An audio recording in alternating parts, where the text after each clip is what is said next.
Okay, so now we are, oh, except this is causing trouble.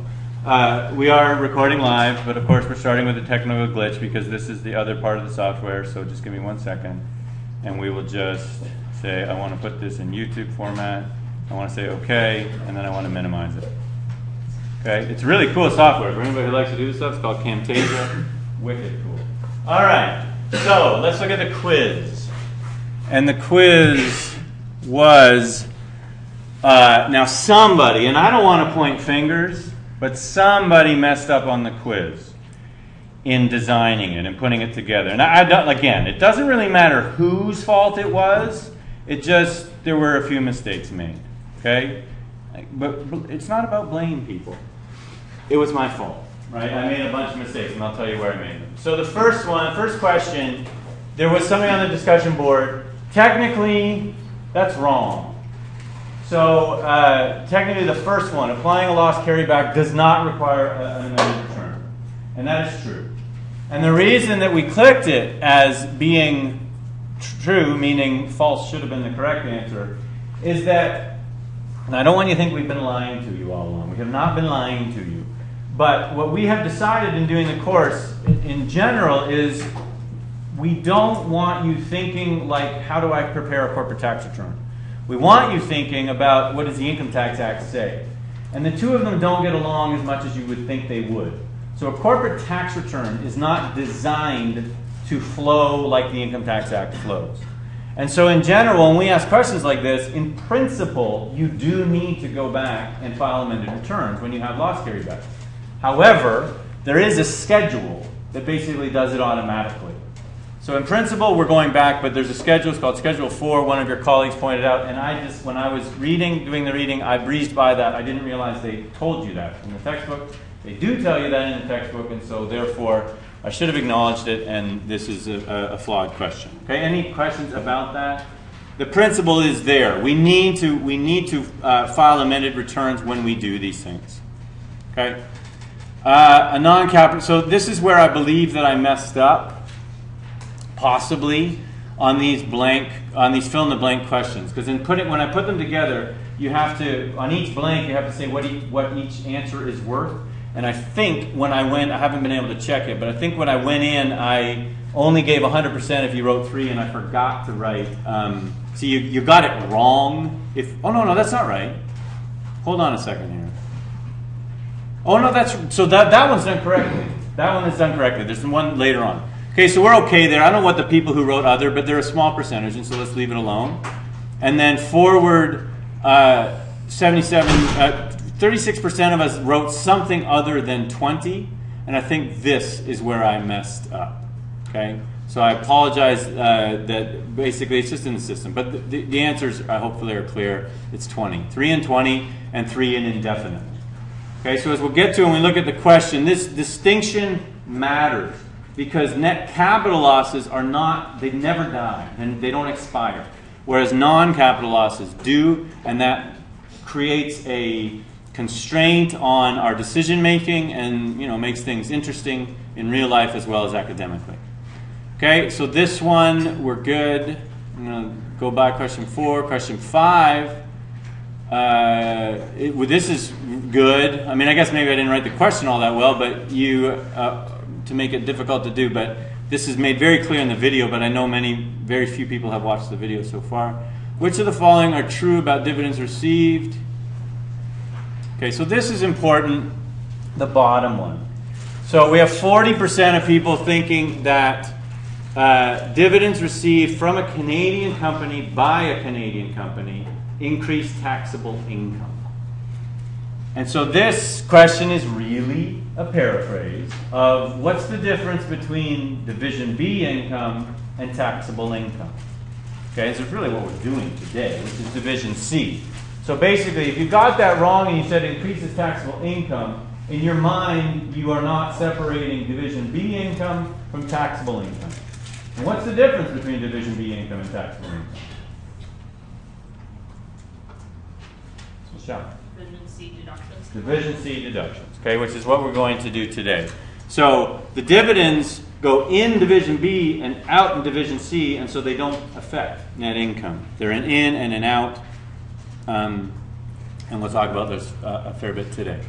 Maximum deduction that a corporation, okay, so this is just, it was done well. Let's go by it. Okay, so we have 43% of people getting this wrong, I think for the right reasons. So the whole idea here is that when you donate shares or capital property with inherent gains, you don't pay tax on any of the gain. The question is, what comes out in Division C? Well, what comes out in Division C is what went in Division B. So what went in Division B, if I have an $8,000 capital gain, was only 4. So the 4 that goes in is half of the 8 gain, and so what I take out, I can't take out 8 if I've only put in 4. So I would hope that the people who put 8 on this question think that 8 also went in at the top. Okay, and now this one I think I might have messed up. So I think that the fact that other, I don't know if that's a technical glitch. Whether people just wrote a different number. What other number would you have written there? I don't know what you wrote. Anyway, the right number is 1,500. So what is this question getting at? What's it about? It's about the fact that we have, and we're going to see it in the question, we have these, for capital gains, we have this half inclusion rate, right? We've got our minds around half inclusion rate. I understand. Taxable gain, I need to take half, take half, take half. Well, that used to be take a quarter. So take 3/4 of it and include 3/4. Don't include a quarter. And then it went to 2/3. And then it went to a half. Okay, so that's where we're at. All right, any questions about the quiz? Or anything else? Okay. Okay, so this is us. Section 4. We're going to look at problem. So in the first class, I thought I could get away with not using the document camera much, but it's necessary. So we'll put it up here. And I apologize to the neck crinkers on either side. So here's the question. Basically, so the required is compute taxable income for each of these years. And they give us this hint, or this direction, as it were, this command. Deal with each item line by line across the years rather than computing income 1 year at a time. I don't actually know why that's there. And so when you do get to do the question, or when you did do the question, however you did it, I mean, there's many different ways we can get there. And so I'm going to show us one way, but it's not the only way. All of them should end up at the same place. So the way that I'm going to suggest that we do this is first, let's talk about Division C deductions. So in Division C, for our purposes, there's more in there, but for our purposes, what are we going to be talking about? What types of things are going to be able to be deducted? So these are all things that are going to reduce taxable income. What types of things are we going to talk about? Claire. Charitable donations. Okay, so donations. What else? Dividends. Dividends. What kind of dividends? Either between corporations or entrepreneurs. Yeah, okay, so let's call that foreign. And let's just call these intercorporate. I think it's probably the easier way. So it's kind of a little tangent that we need to go on. And I've seen Andrew's notes for his tutorial tomorrow, and he's going to talk about it more in more detail. The idea of intercorporate dividends and why they have to be treated in Division C this way is really kind of beyond us. But we need to understand just in general, what is a dividend? What is a dividend? We need to make sure we understand that, and therefore I think if we understand that, well, I think you get to a place where you understand why the treatment is this way in Division C. What's a dividend? It's a return of... No. There are capital dividends, but those aren't what we're talking about here. It's a return of profits to the shareholders. right? And so what the problem happens here is we have a system that says dividends are taxable. If I receive dividends from an outside entity, it's taxable. The problem is if I'm a company that is owned by somebody else, I'm also going to have to distribute dividends upward. And so we've got this problem where they get taxed at each place. And that goes completely counter to what the Income Tax Act wants to do. It wants to tax each dollar of income once. And so we have this system that is still a bit flawed, but it tries to say $1 of income in a corporation is taxed once. And once it gets up to the ultimate shareholders, everybody is sort of made whole whether they had earned that dollar inside the corporation or outside the corporation. But here, what we're dealing with is we're dealing with a corporation, not the ultimate individual shareholders. Because it's ultimately the individual shareholders who will pay tax on dividends. So we want these dividends to be able to flow through. Okay, what else is here for our purposes? Olivia? Losses. Losses. What kind? Net capital losses and non-capital losses. Net capital and non-capital.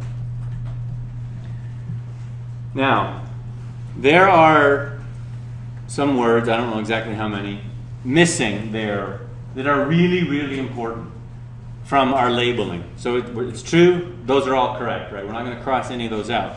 We're dealing with losses, we're dealing with net capital and non-capital losses.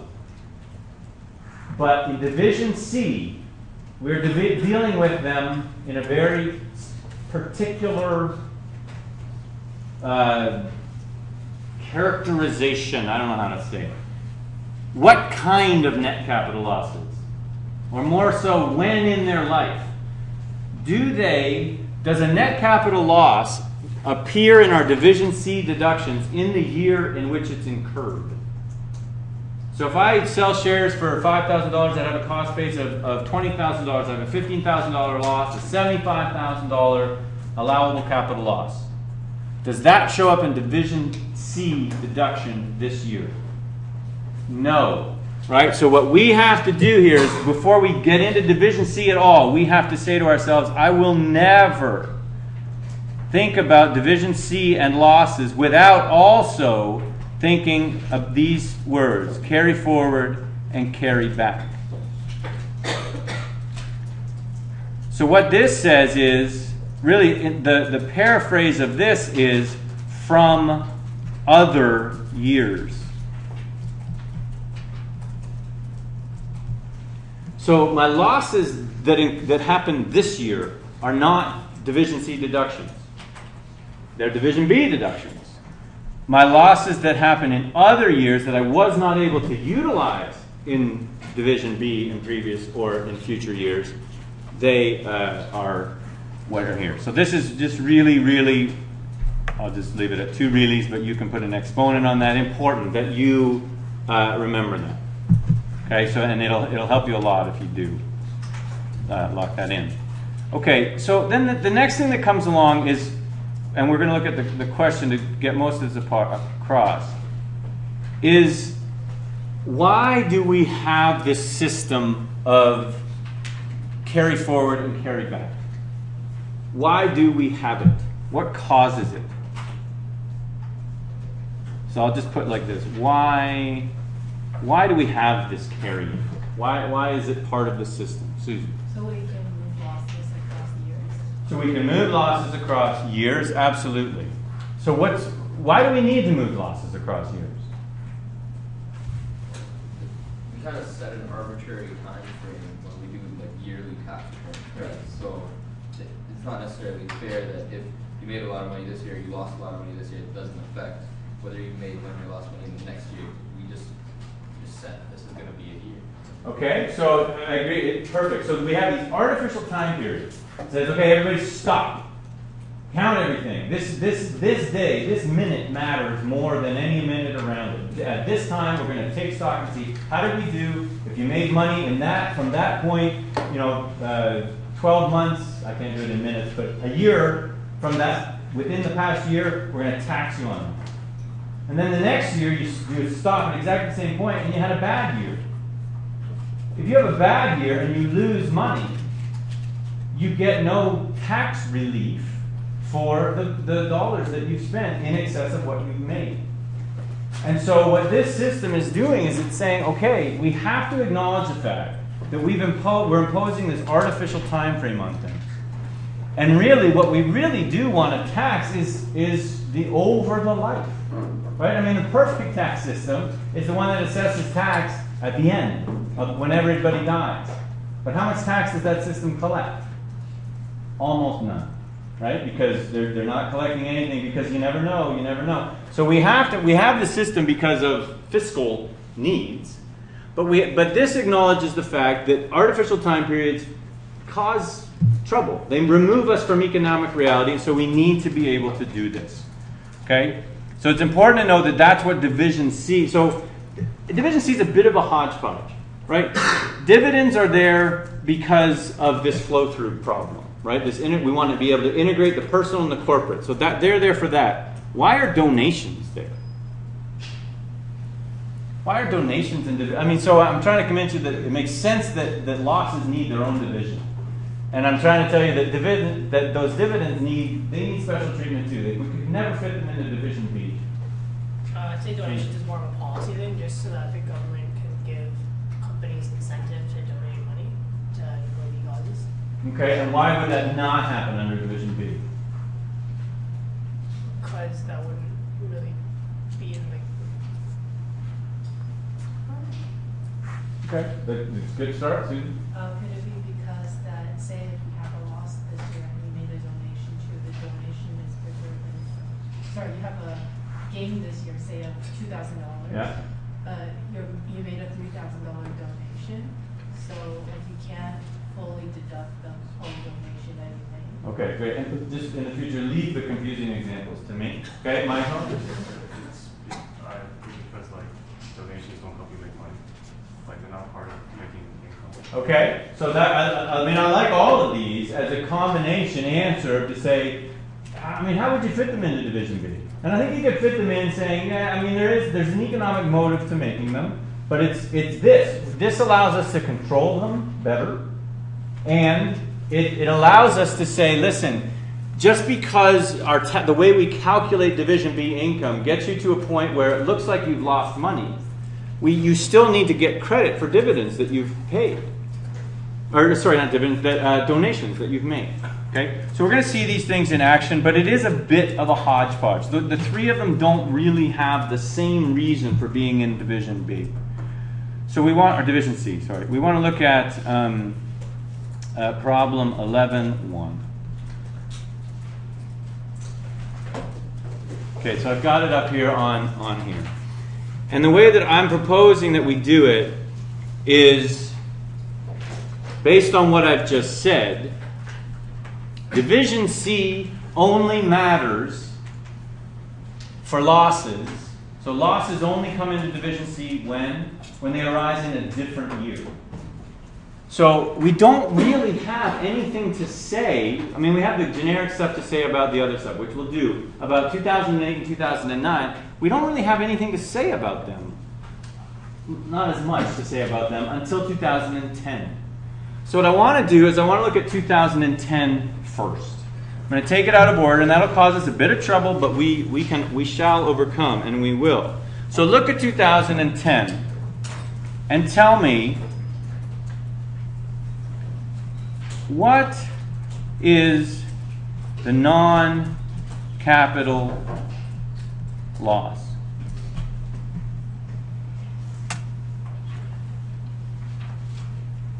So this is a place where, again, we can look at it, and you can do a bit of math in your head because you're the math CAs, and you can do this, and you can say, okay, I can come up with 3 different or 4 different versions of what it could be. And now I just have to figure out, okay, which one do I think it should be? So, does anybody want to throw out what they think it is, and we'll come back and check, because we'll go through what the Income Tax Act says it is. Anybody want to throw out their version? Michelle? 75. A brave choice. Anybody else? She said it so convincingly. Okay, well, if we're putting all our money on black. Okay, so here we go. Roll the wheel. So here's how the Income Tax Act, as paraphrased by Beam, Lincoln, and Barnett, calculates your non-capital loss.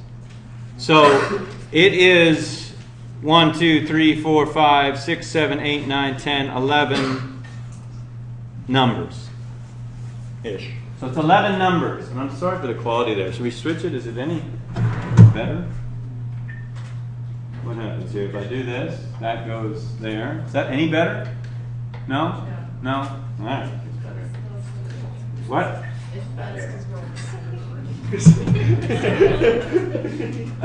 So not much I can do about that. So what we're going to do is we're going to create that here anyway. So this is on page 628, and we're just going to create that schedule.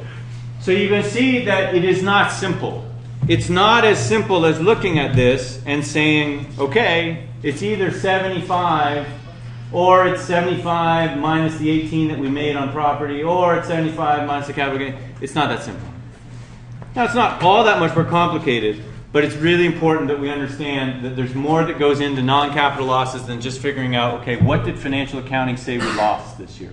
It's not quite that simple. So let's look at our schedule and we'll go line by line. So what we have to do is we have to add up. They say aggregate, I say add up. Losses from business.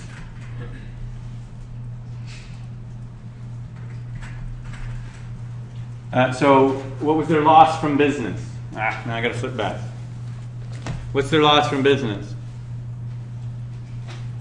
Susan. I'm going to guess and say 0.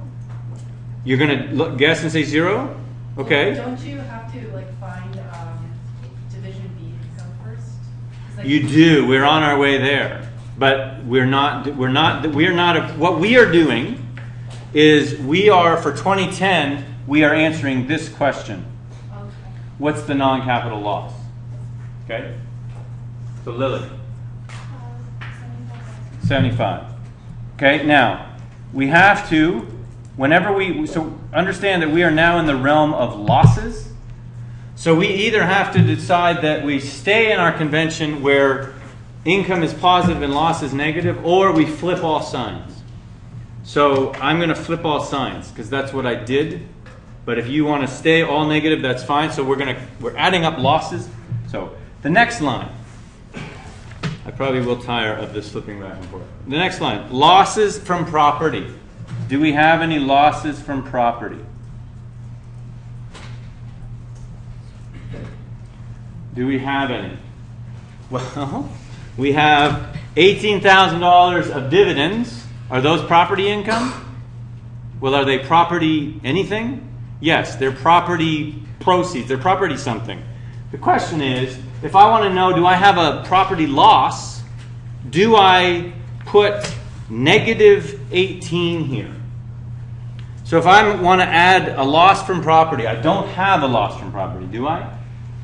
But I do have a negative loss, which most people call income. Do I include it here? And the answer is no. An income, so in this world, in the world of net capital and non-capital losses, income and losses are separate. There's a breaking point at 0.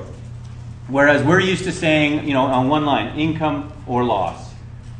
Or calling a loss negative income. We do not want to do that in this world. So it's 0. Allowable business investment loss. So let's just do a quick sidebar on this. What is an allowable business investment loss? Let's start with what's a business investment loss? It's a loss that I made on an investment in a business. See how I did that? I went backward. I know it's following me along. So I'll do it like this. So it's right? So all this is saying is you have had a loss on a business investment.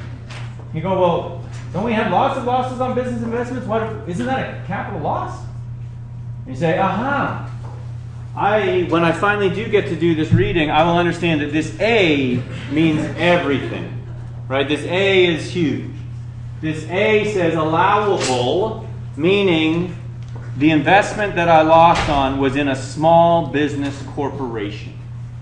And this is just part of our whole system. Throughout the Income Tax Act are all these little things that are very special and particular to small businesses. And small business has a very, qualified small business has a very specific definition. Now, we unfortunately don't do a lot of this in this course. So we just had, this will be a sort of a flyby, that we know that it's there, but we are not going to dive into what it is. Okay, but you will meet this again. This is a favorite of the UFI. And so in this year, they had none. Here's the best way I can characterize an able. It's just a special capital loss. And what makes it special is that you, first of all, that it's in a small business corporation, but you can deduct it against any kind of income. Whereas most capital losses, the non-special ones, can only be deducted against capital gains, as we'll talk about shortly. Okay, so we got that. Now, net capital losses.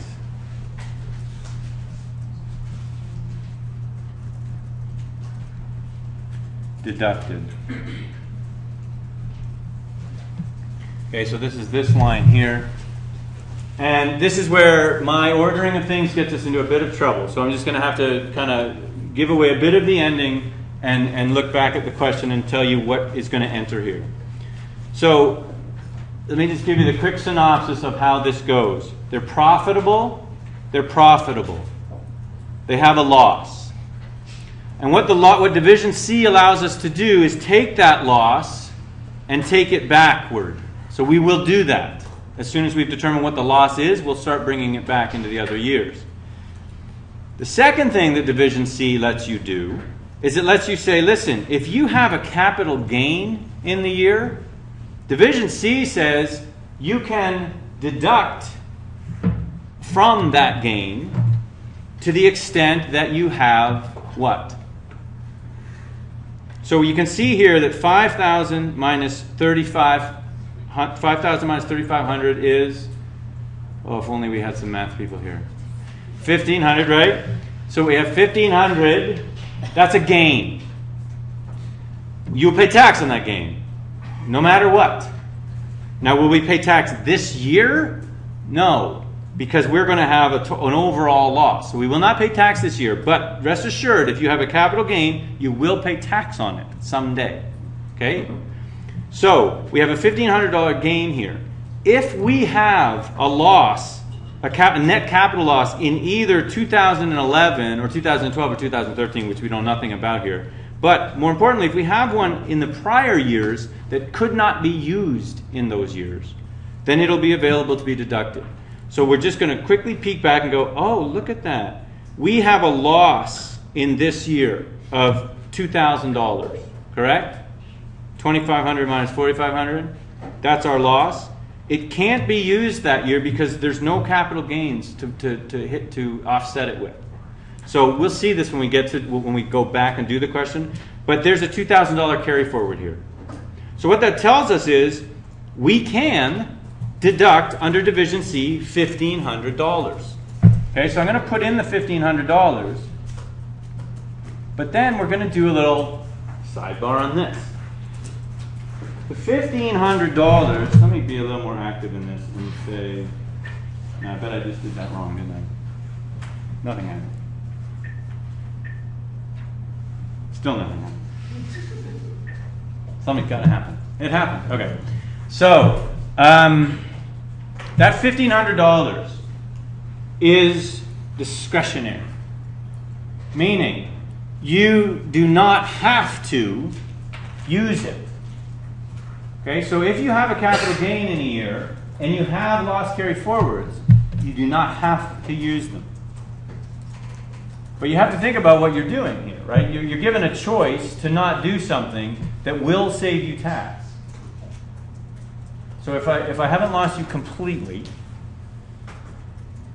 why would we ever not deduct something that we are entitled to deduct? So I give you the choice to deduct something. Why would you not?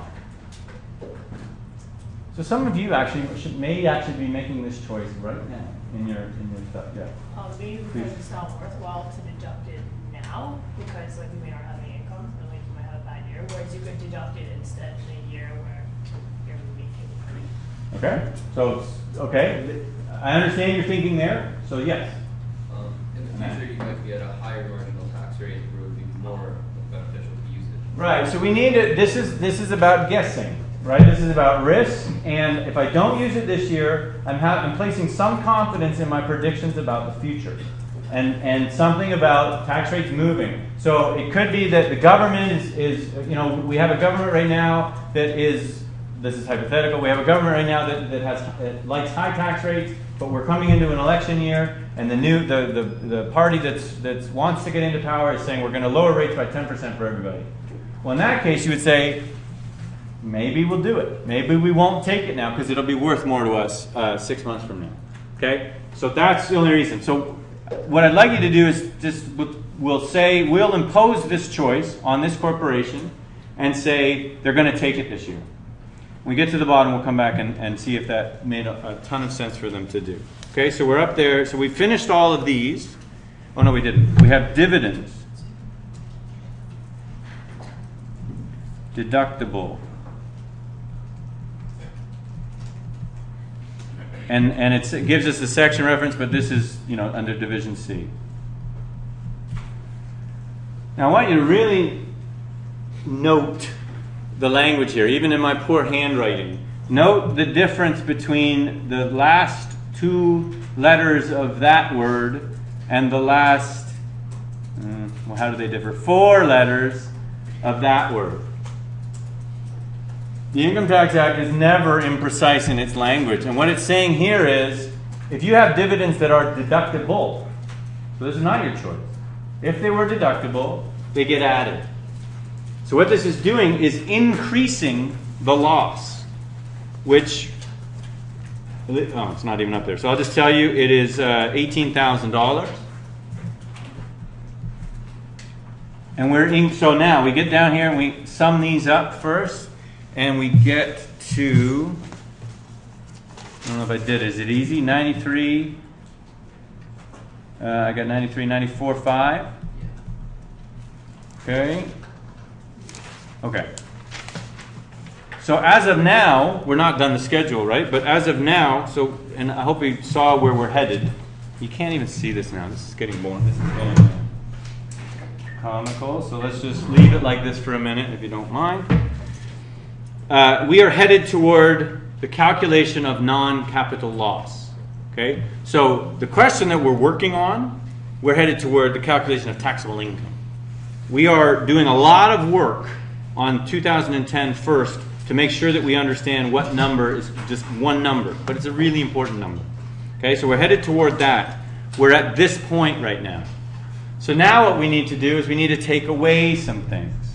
And again, we're all checking Michelle's intuition about whether it's going to be 75, because right now she is off by like 19.5. Okay, so less the aggregate of all of these things. So the first one being income. I didn't change both. Income from business. So do we have income from business?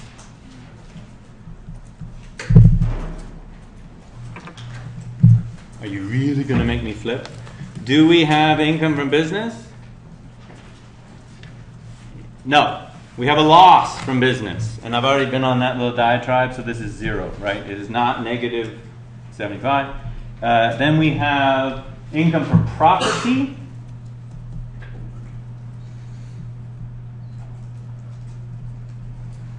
Do we have income from property? Indeed, we have $18,000. Okay? Then, do we have income from other sources? I'm not even going to write it down. No. Do we have taxable capital gains? And I'm going to shorten it. Taxable capital gains. Do we have them?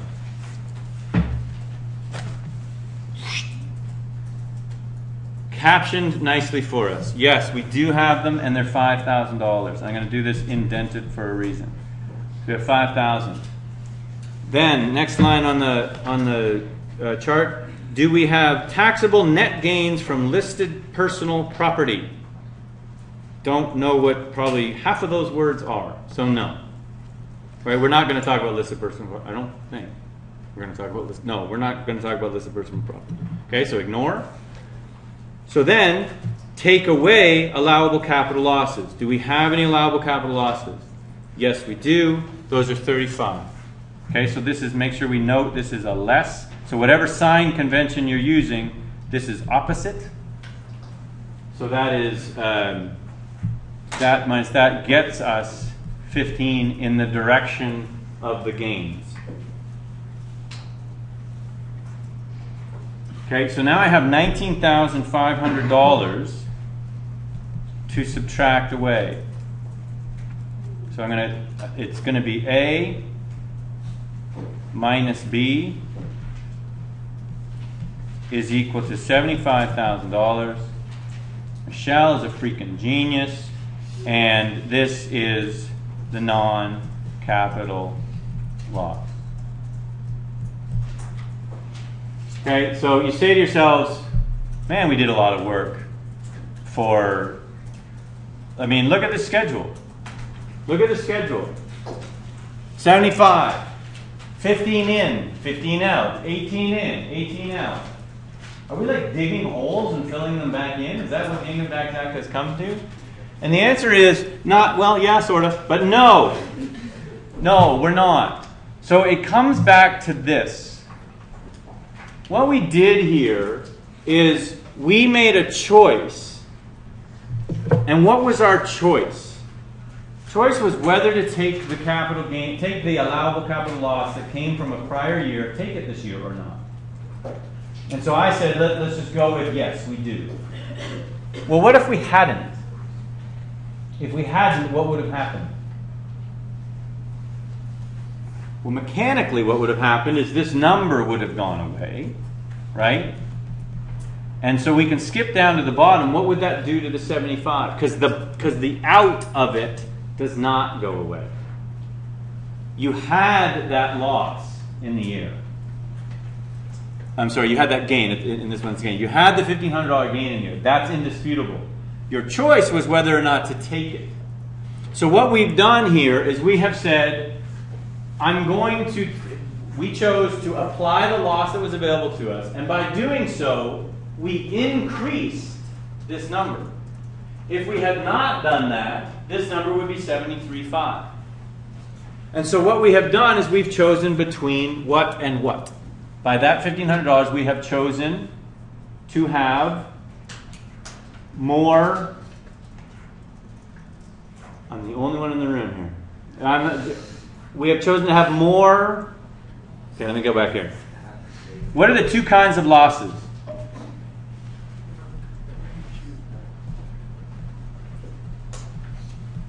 Two kinds of losses. What are they? Net capital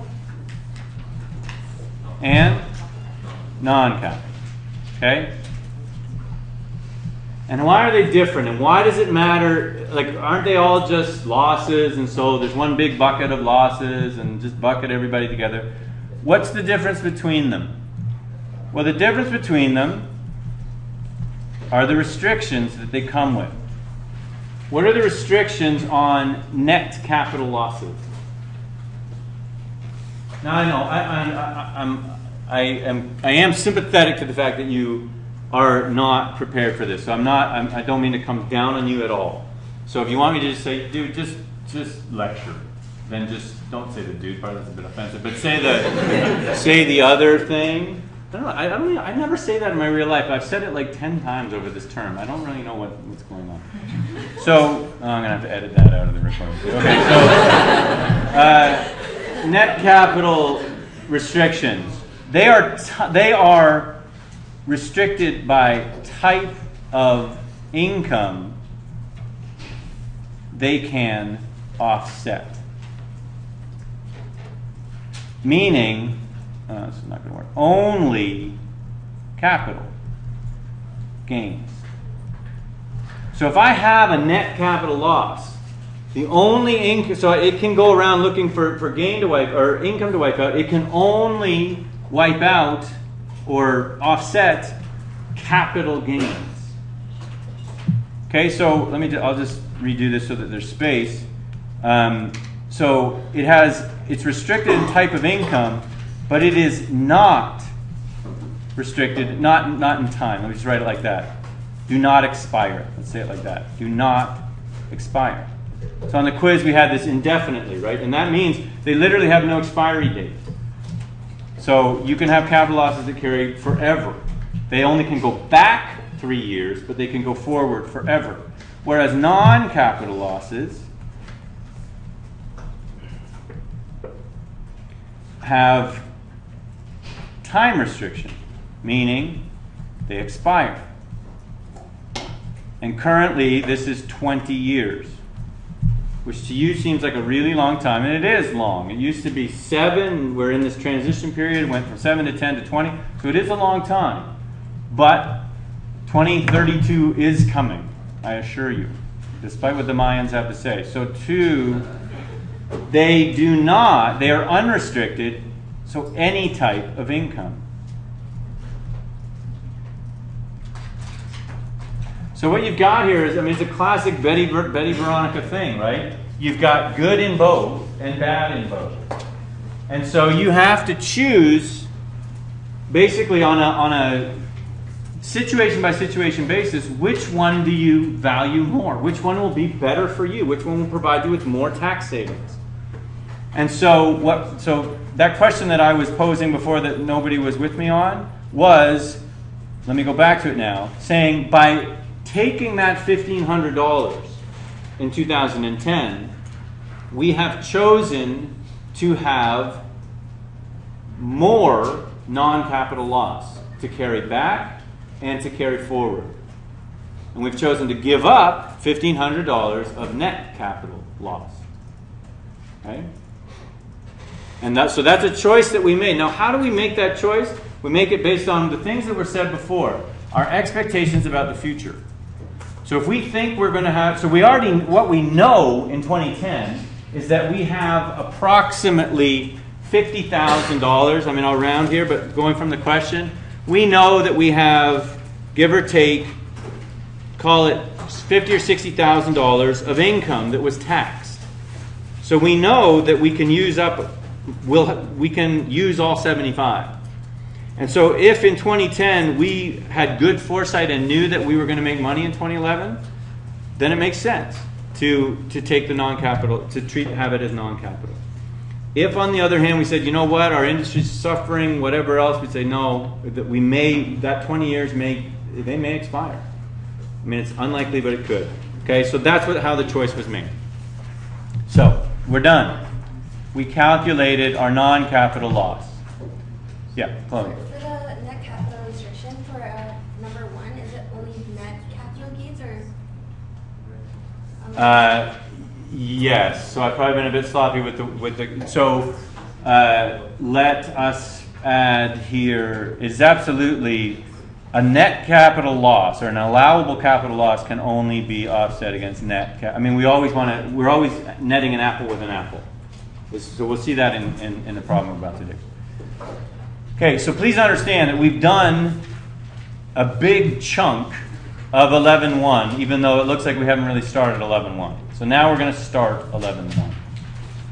And the way that, because we eventually want to end up doing what they ask us to do, which we always want to do, and that is compute taxable income for each of the years, and then tell me if there's anything available for carry forward to 2012.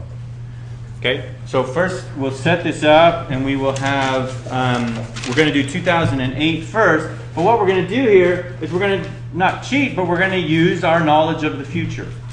And we'll just do 2008 as if we knew what happened in 2010. Okay, so here we go. We have income from business, income from property. Now, it may look like we're starting out to prepare exactly the same schedule. We are not. Now what we're doing is we're going to prepare to calculate taxable income.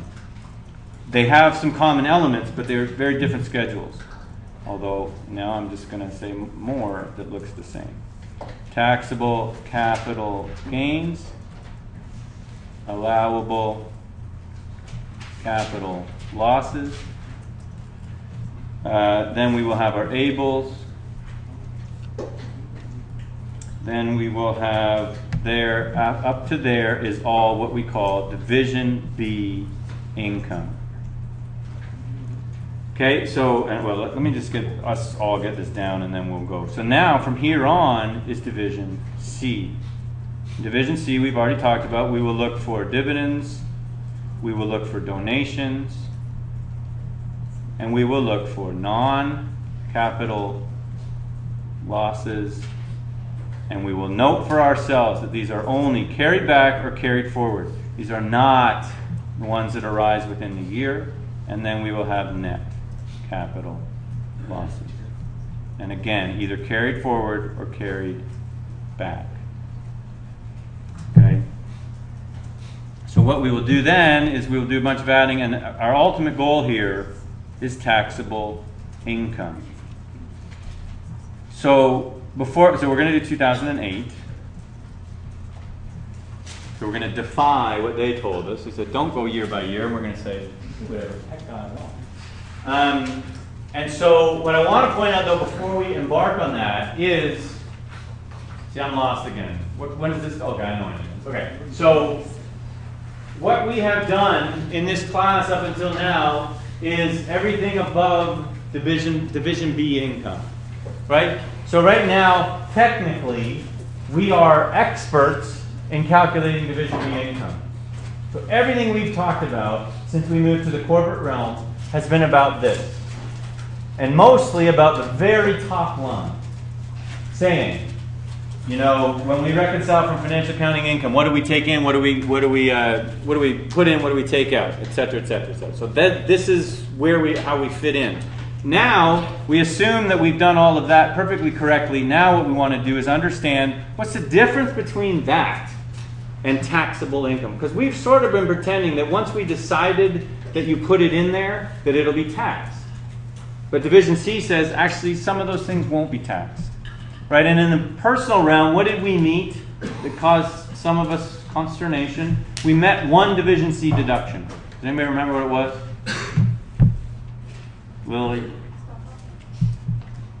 For stock options, right? Stock options, you're allowed to only include half, but the half comes out in Division C. Yeah, Julian. Isn't there also something for like home loss or something? Yeah, but that, I'm not sure which one the tangential one, which we never actually looked at, but people found even though it wasn't what we were looking at. So yeah, Division C has lots of things in it. It has more in the corporate realm too. We are oversimplifying a bit, but again, just like we do, we're picking out these representative things. So in 2008, let's get the facts down, and then we can move away from this and have it on both screens. So the income from business is 54. The income from property is 42.5. The taxable capital gain is 11. And the allowable capital loss is 2. And the A bill is 3,750. Okay, so again, I've entered them all as positive numbers. It just becomes tricky, right? You have to be very careful. If you're going to caption something with the word loss, technically you need to put it in positive, because otherwise you get confused. But whatever works for you, make it work. So if you want to put negatives on these two numbers, because these are going to be deducted, right? So I'll put them there in a different color. For those so inclined, I offer you purple. Okay, so there we have our purple thinkers, and then we have everybody else. Okay, so what is our Division B income? Our Division B income is 101,750. If I did it, which I think I have there, okay. So let's just do a little quiz. You don't have to know anything about anything that's going on right now. Let me ask you, just check yourself. How much capital gain did they have in the year?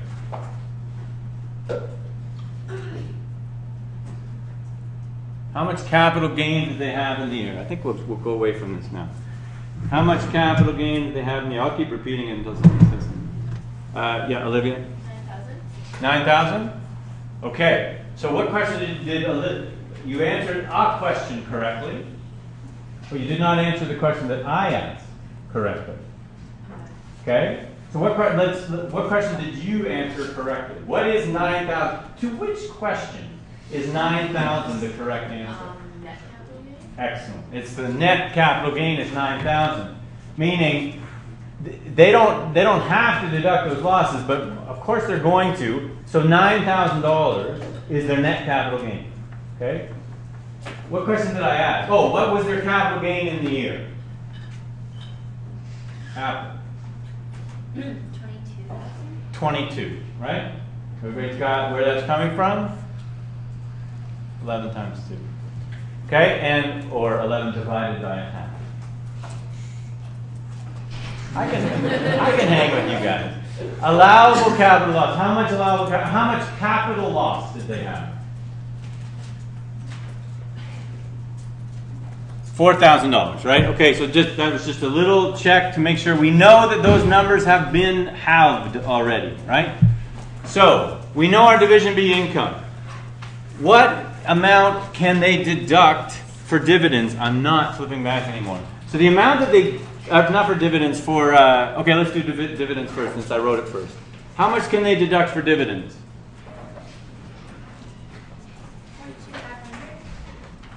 Exactly. Okay, so understand that it is possible that they received dividends in the year that will not be deductible there. Okay, so please do not be under the impression that all dividends are deductible under Division C. Can anybody think of a dividend that would not be deductible under Division C? Well, if they own shares in Walmart, does Walmart pay dividends? Does anybody know? They own shares in a dividend-paying company in the United States, and they receive dividends for that. They don't control that thing. It's not flowing through. That does not get deducted in Division C. Okay, this is a flow-through of something received from a Canadian company, because it's essentially looking at it as a closed system similar to what we're talking about. Okay, so in this case, nice and easy on us. Everything that comes in goes out. So I will tell you that they made donations to charities of $23,000. How much can they deduct from their income under Division B? Helen? They deduct that much because once you calculate the lesser of either 75% of Division B income or the actual amount. Okay, so this is a, let me not muddy it up too much for later. So this is a lesser of. So it's actual, and then 75%, as we saw in the quiz, of Division B. Okay, so all they're saying is, you can be generous. We'd love you to be generous. By all means, be generous, but we can't let you deduct more than 75% of your Division B income. And you think about that. That's generosity, right? There's something weird, something going on there, and so that's why it's capped. So 23. Okay, so how does this differ from personal? Little tangent that I don't know if it's worth it, but we'll see. Michael? You get credit instead? So in the personal realm, we do not deduct our donations. We get a credit for our donations. This is not a credit. This is a deduction before we ever get to calculating tax. The net effect is essentially the same. Okay, so don't think of that being really, really different. It's just for corporate, they put it in here, I think mostly because in the personal realm, we have these brackets, right? And they're able to control how much you get, whereas in the corporate realm, the brackets are not a big deal, right? It matters a little bit down at the very bottom of the distribution, but it doesn't matter for most companies. They pay the same tax on on the first dollar as they do on the millionth. So they're getting a $1 deduction, so they're saving $1 times their tax rate for every dollar of donation that they give. Okay? And we can talk about the policy reasons for all that, but we won't. So now, let's just check ourselves. So we're getting down here, so let me go. Ask yourself. Let me not muddy it up. I will write, I don't need to write it like that. A number will go here if. Okay, so when I look at that and I say I will put in a number under non-capital losses that will be deducting, that will be reducing this year's taxable income. If what? So whether don't look at the question and think, is it there or isn't it? If. What needs to be true for a number to go there?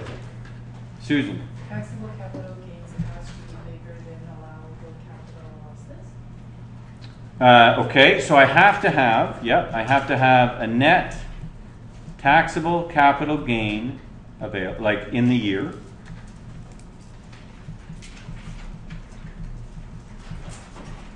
Okay, what else?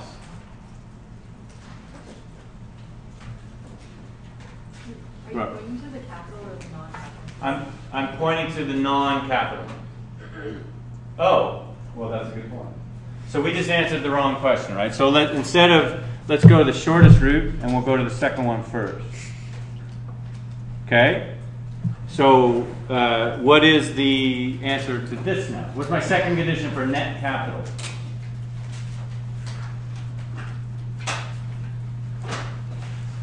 Okay, well this is fundamental, so this is really important. This is, you understand division B if you know what the second condition is. Division C, sorry. You understand division C and what should go here if you understand what the second condition is. And the second condition is I have either, so and, let's do 2A, I have what? Net capital, I always forget which one's hyphenated and which one's not. I have not net capital losses carry forward from prior years, or B, and or I guess, B, I have net capital losses carried back from the future.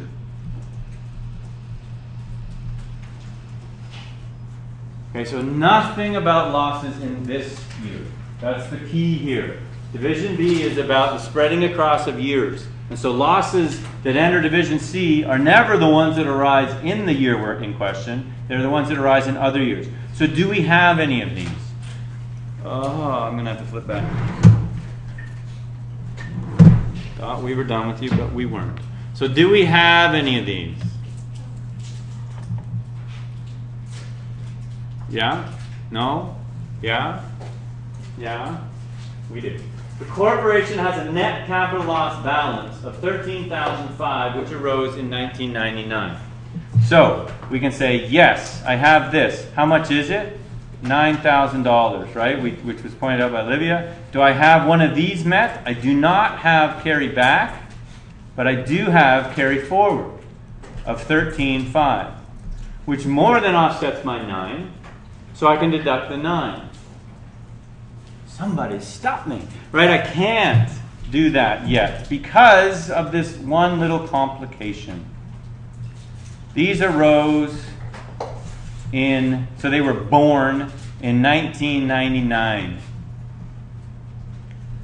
So other than, do you guys even know who Prince is?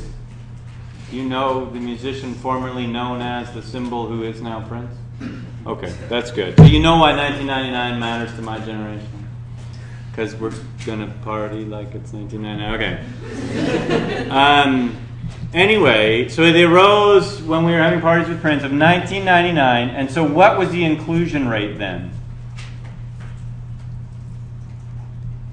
The inclusion rate then was 3/4. So what that means is that 13,500 has had an inclusion rate applied to it different from the inclusion rate of our 9. Right? Our 9, the inclusion rate was 1/2.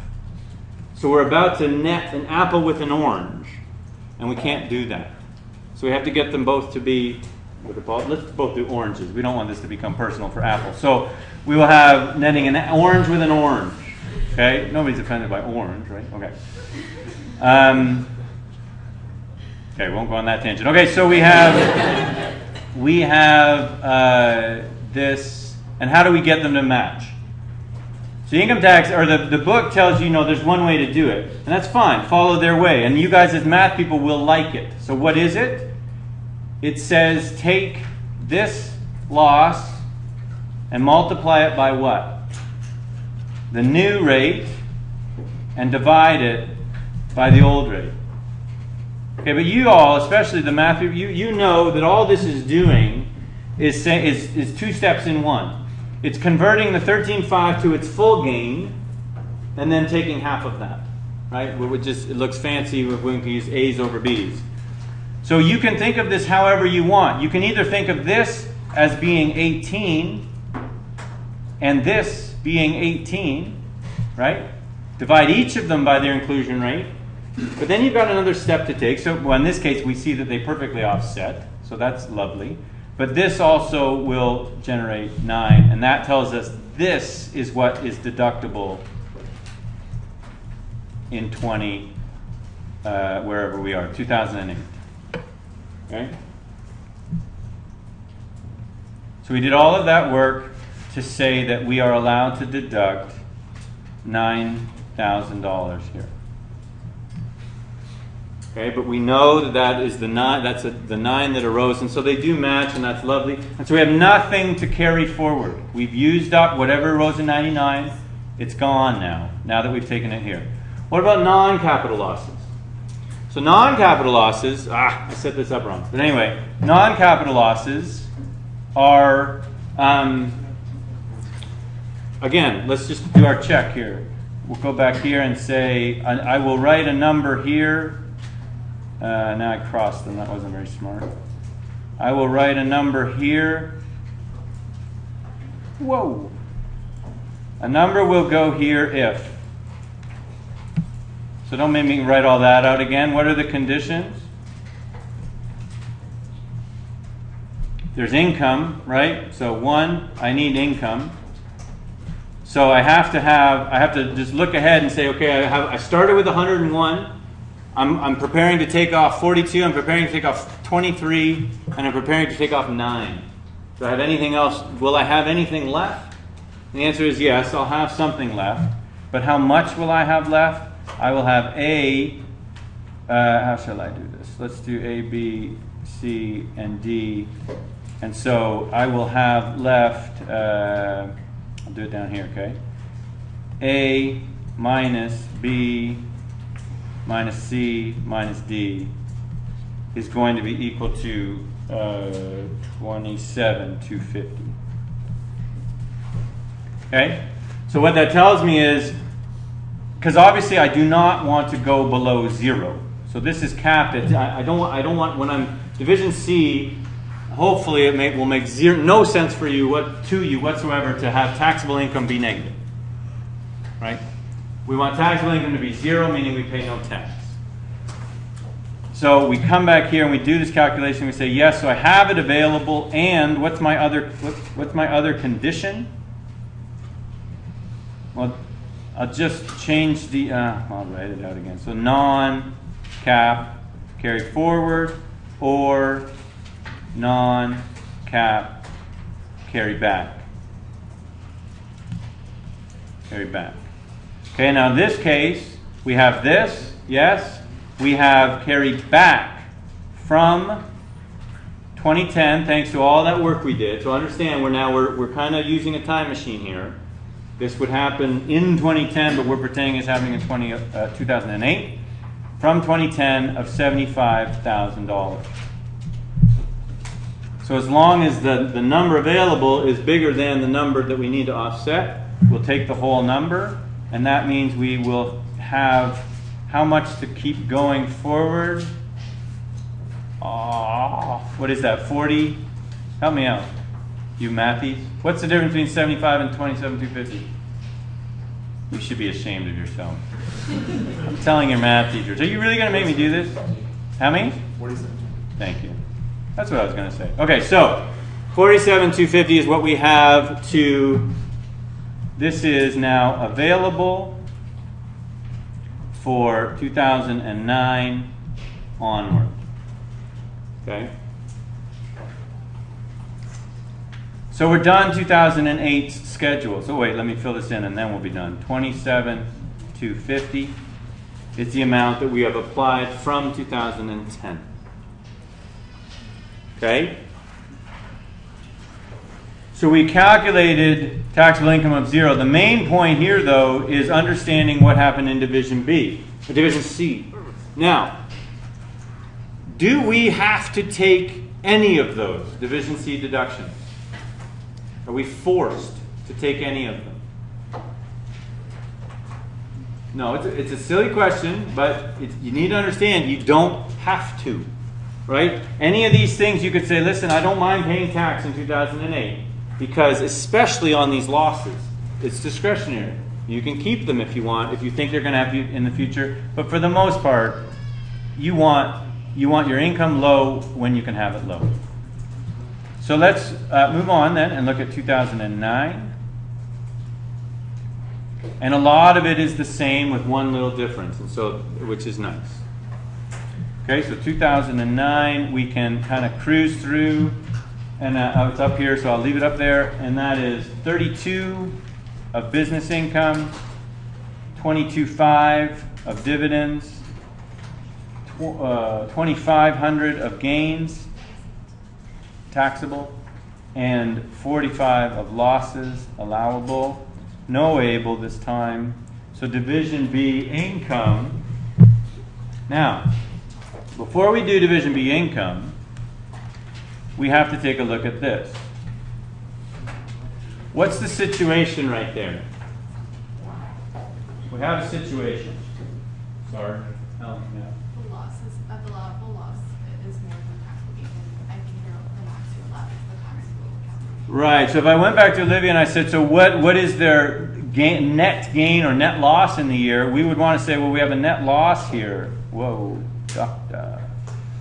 We would want to say we have a. I do not know what just happened there. We have a $2,000 net allowable loss. And that's a bit of a problem because we know, as we discussed, that allowable capital losses can only offset capital gains. And so if I just let these numbers ride as they are now, and I calculate Division B income, it will be $2,000 too low. Because this $2,000 is not allowed to be deducted in Division B. Your losses are capped at your gains. So we have to adjust this to be 2,500. And then what happens to this?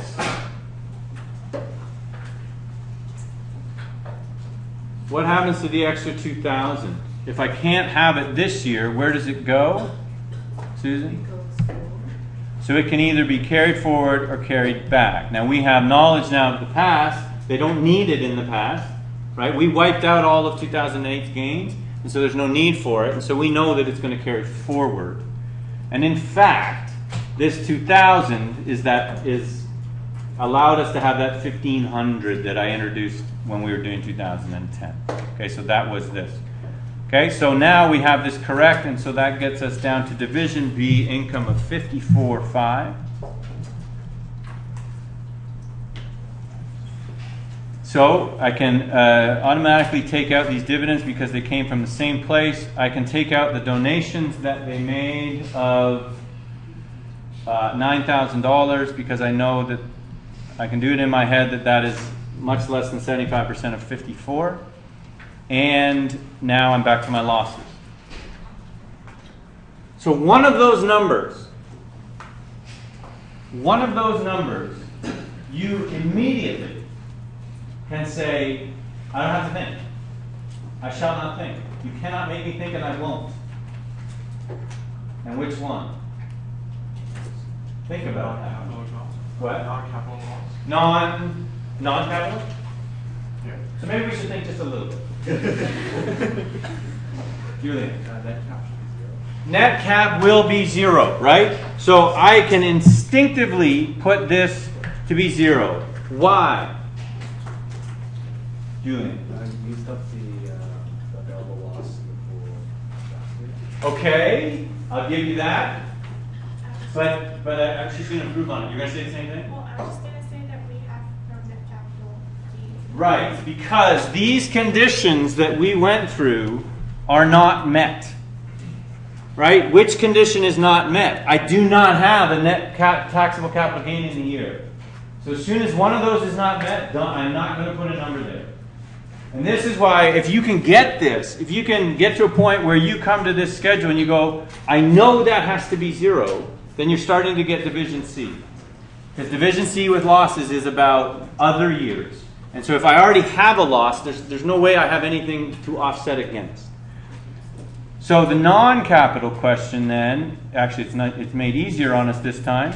We can look at this, actually it's not quite that simple because of our signs. So we'll do A, and we'll do the sum of these two things being B. So A minus B is equal to $23,000. Okay, so that's the amount that we have available. We just quickly check in case. Oh, what happened there? We just quickly check in case we had forgotten how much is available. 47 is available. That's much bigger than 23, so I can take the whole 23. And again, get myself, so I got that a bit crowded, I get myself down to 0 again.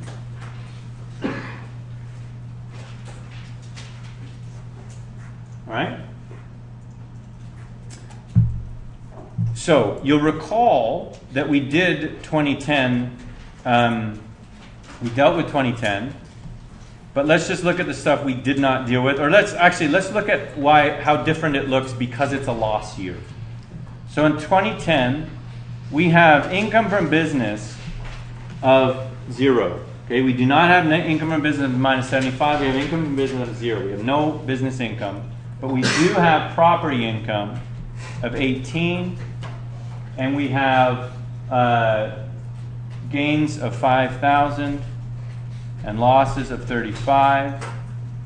We don't have an able, but what we have here that we'll insert here now is a business loss, or you can say, if you want it to be consistent, say loss from business. So to be consistent with the caption up there. So the business loss is the 75. Let's keep it, since we've already captioned it with the word loss, let's keep it positive. So I have a business loss, but I've made income, right? I have the dividends. And so my Division B income in this case is 0. Okay, so and this is just, I don't really have a mathematical way to explain this other than to say Division B income doesn't go negative. So basically you say if all of my calculating, so I would have done 18 plus 5 minus 3,500 minus 75, that would have gotten me a really negative number capped at 0. And then we come down here and we say, okay, but do we still take out these dividends? Question is there a Division C deduction? So I have Division B income of 0. What's going to happen if I take out those dividends there? Well, I'm going to get down to a really weird and negative taxable income number. But we know that negative taxable income makes no sense, right? Because this taxable income number, that's the one that we're going to apply the rate to. Like we're going to start doing this, I think next class. Yeah, no, 3 more classes. We're going to take that number and we're going to apply it. So a negative number makes no sense. So what we say to ourselves is, when I get this showing up, a Division B, all of this, oh, no, do not pretend I didn't say that. This is NA. Donations, you can still make donations, but you cannot deduct them because you have nothing to deduct against. And so but they did give money away. So now we have $3,000 carried forward. Right, and they can deduct that in under Division C in future years, just like the losses.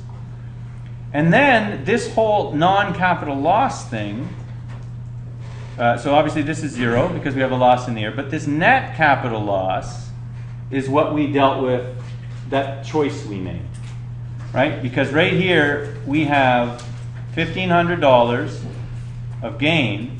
We have to decide whether or not to take this deduction this year. Now technically, if we take it, we are driving taxable income negative. So we don't really think about it being taken as a Division C deduction, but you have to recall that up here, it really is being taken. So it really, in theory, is creating negative taxable income. But what it's doing is not, you won't report a negative taxable income number, you will report a higher non-capital loss by claiming that net capital loss from the prior year carried forward, claiming it this year, this choice here. Okay, so loss years, in a nutshell, 2010, loss years are different. So they don't, their schedule just doesn't make the same, you can't make them use the same schedule really and have it work really nicely for both loss years and profit years that are having losses carried across years. Okay, so that's why I did 2010 first. Because really what we need out of 2010, as soon as we know it's a loss year, what we need to know is what's the loss available to be carried back. That's all we need to get out of that year. And then we have to make the choice. Okay. So I've kept you late again. Best of luck on that exam today. I hear it's really, really hard. Kidding, I know nothing about it. If you